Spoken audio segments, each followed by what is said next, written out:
In this video, I will present compelling biblical evidence which will demonstrate how a vast number of Christians today are hugely mistaken when it comes to understanding the future prophesied Gog-Magog war mentioned in the Bible, Old Testament and New Testament. Instead, I will correctly show that the Battle of Gog from the land of Magog will in fact take place at the end of Christ's 1,000-year reign on earth. Today, many Christians have the wrong end of the stick when it comes to this particular subject. The Bible lays out two end-time attempts by Satan to destroy the nation of Israel. The first attempt will be led by a pair of sinister characters known as the Beast and the False Prophet,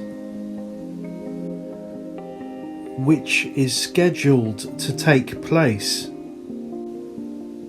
during the 7-year tribulations period, which is the final 7 years of the current age we are living in, i.e. the age of Pisces. After that, Satan's second attempt at destroying Israel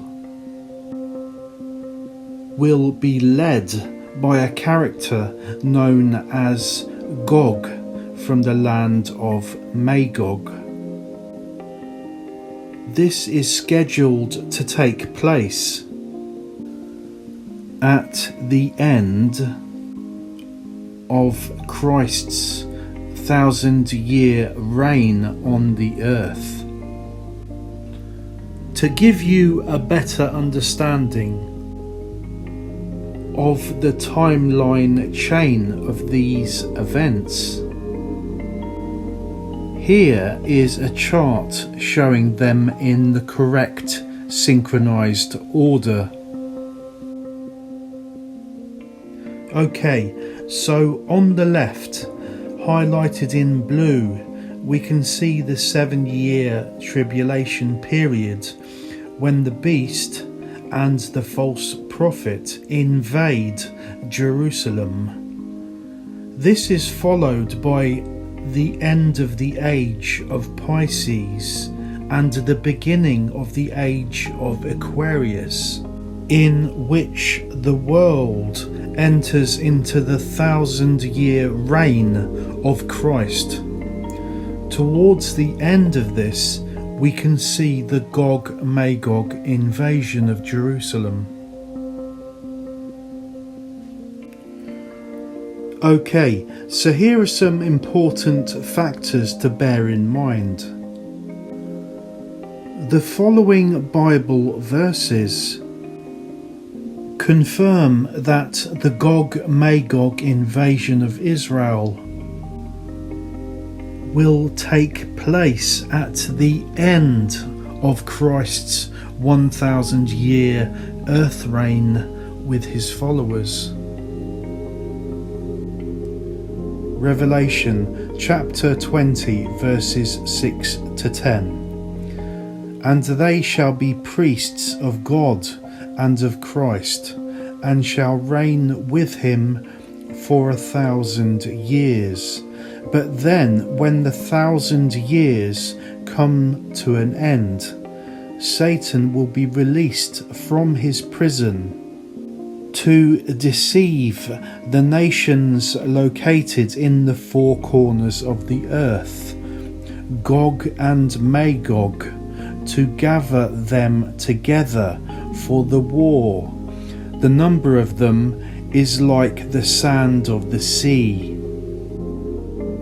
And they marched up over the breadth of the earth, and encircled the camp of the saints and the beloved city. But then fire came down from heaven and devoured them. And the devil who deceived them was thrown into the lake of fire and sulphur, where the beast and the false prophet are located, and they shall be tormented day and night forever and ever. Okay, now take note. According to verses 9 to 10, it's clear that when Jehovah God is dealing with Gog of Magog's army, the beast and the false prophet are already in the lake of fire. Here's those verses again. Revelation chapter 20 verses 9 to 10. And they marched up over the breadth of the earth, and encircled the camp of the saints and the beloved city. But then fire came down from heaven and devoured them. And the devil who deceived them was thrown into the lake of fire and sulphur, where the beast and the false prophet are located, and they shall all be tormented day and night forever and ever. And to further support the idea that the Gog-Magog invasion cannot take place during the 7-year tribulations period, the following Bible verse makes it clear that the Gog-Magog event will happen when Israel is at peace, without walls, bars and gates.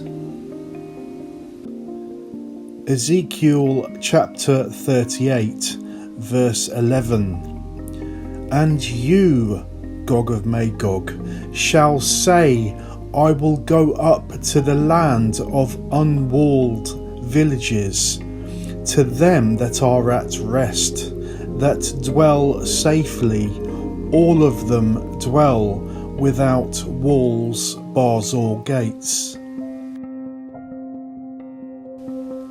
It is a fact that as of today, August 2022, Israel is definitely not at peace. Due to decades-long intermittent conflicts with the Palestinians from Gaza and the West Bank. Also note that Israel makes extensive use of walls, bars and gates.